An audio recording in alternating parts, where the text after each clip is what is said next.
Hey guys, in this video, I'll guide you through how to hide following list on Instagram. Alright, so let's begin with the video. First of all, begin by opening Instagram and tapping on the three dots icon located in the top right corner of your screen. Scroll down and find Privacy.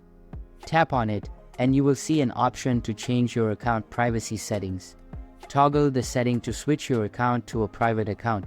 By setting your account to private, only users who follow you will be able to see your followers and following lists.